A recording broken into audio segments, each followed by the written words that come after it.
देवियों और सज्जनों, सम्मानित अतिथिगण और मेरे प्यारे श्रोताओं, आज मैं आप सबके सामने भगवत गीता के अध्याय 3 के गहन महत्व पर जोर देने के लिए आया हूँ, जो एक प्राचीन ग्रंथ है जो अपने कलातीत ज्ञान से हमारे जीवन को रोशन करता रहता है। भगवत गीता का अध्याय 3, जिसका शीर्षक है कर्मयोग या निस्वार्थ कर्म का मार्ग, जीवन की जटिलताओं से निपटने के इच्छुक व्यक्तियों के लिए मार्गदर्शन का एक प्रकाश स्तंभ के रूप में कार्य करता है। इस अध्याय में भगवान कृष्ण ने अमूल्य शिक्षाएं दी, जो आज भी उतनी ही प्रासंगिक हैं जितनी हजारों साल पहले थी। कर्मयोग की अवधारणा परिणामों के प्रति लगाव के बिना अपने कर्तव्यों और जिम्मेदारियों को निभाने के विचार पर केंद्रित है। भगवान कृष्ण हमें ऐसे कार्यों में संलग्न होने के लिए प्रोत्साहित करते हैं जो समाज के कल्याण को बनाए रखते हैं। व्यक्तिगत लाभ या मान्यता प्राप्त किए बिना अधिक से अधिक भलाई में योगदान करते हैं। यह सिद्धांत हमें अपने अहंकार, अपनी इच्छाओं और अपने डर से ऊपर उठने का और समर्पण और ईमानदारी के साथ निस्वार्थ भाव से कार्य करने के लिए प्रोत्साहित करता है। कर्मयोग के सिद्धांतों को समझने और अपनाने से हम सफलता या विफलता की चिंता से खुद को अलग करना सीखते हैं। यह हमें चिंता और असंतोष के निरंतर चक्र से मुक्त करता है, जो हमारे जीवन को प्रभावित कर सकता है। इसके बजाय हम आंतरिक शांति की भावना पैदा करते हैं, यह जानते हुए कि हम वह कर रहे हैं जो हमारे आसपास की दुनिया की भलाई के लिए अच्छा है।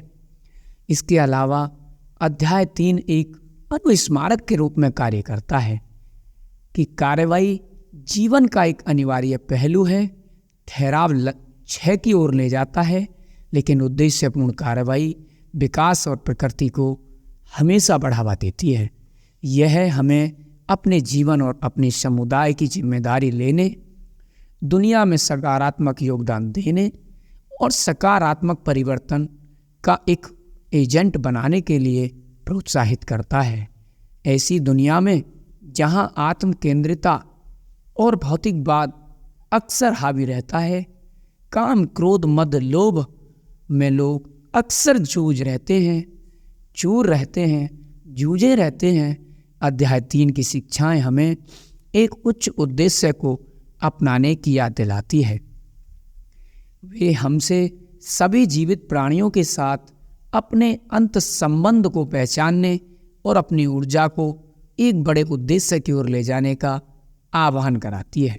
कर्मयोग का अभ्यास करके हम स्वयं की सीमाओं को पार करते हैं और करुणा, सहानुभूति और परिवर्तन के साधन बन जाते हैं। अंत में भगवत गीता का अध्याय 3 उद्देश्य, अर्थ और सेवा के साथ जीवन जीने के बारे में गहन अंतर्दृष्टि प्रदान करता है कि निस्वार्थ कार्य, वैराग्य और जिम्मेदारी की इसकी शिक्षाएं हमें ऐसे मार्ग पर ले जाती हैं जो न केवल हमारे जीवन को उन्नत बनाती हैं, बल्कि दुनिया की भलाई में भी सकारात्मक योगदान देती हैं। आइए हम इन कलातीत शिक्षाओं से प्रेरणा लें और उनके सार को अपने दैनिक जीवन में उतारने का प्रयत्न करें। जिस प्रकार भगवान श्री कृष्ण ने समझाया कि हम यदि निस्वार्थ सेवा करते हैं तो हमारा निश्चय ही भला होता है, उसी प्रकार आप सब अपने समाज के प्रति, अपने दोस्तों के प्रति, अपने परिवार के प्रति, अपने देश के प्रति, अपने राष्ट्र के प्रति निस्वार्थ सेवा में लग जाएंगे। जिस दिन आप निस्वार्थ सेवा करके ये देखेंगे कि आपको अंदर से कितनी खुशी, कितना प्रसन्नता महसूस होती है। धन्यवाद।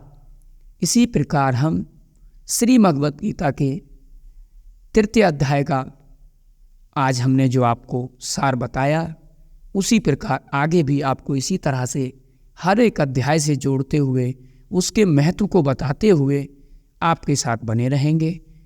तब तक आप हमारे साथ बने रहिए, देखते रहिए दिवाकर ब्लॉग। वीडियो पसंद आई हो तो आपसे आशा है कि आप लाइक, कमेंट एंड वीडियो को ज़्यादा से ज़्यादा लोगों तक पहुंचाएं, ताकि हम और आप इस गीता के अध्याय 3 के महत्व का जो सार है वो ज़्यादा से ज़्यादा लोगों तक पहुंचा सकें। आपसे आशा करता हूं आप हमारा अवश्य साथ देंगे। धन्यवाद।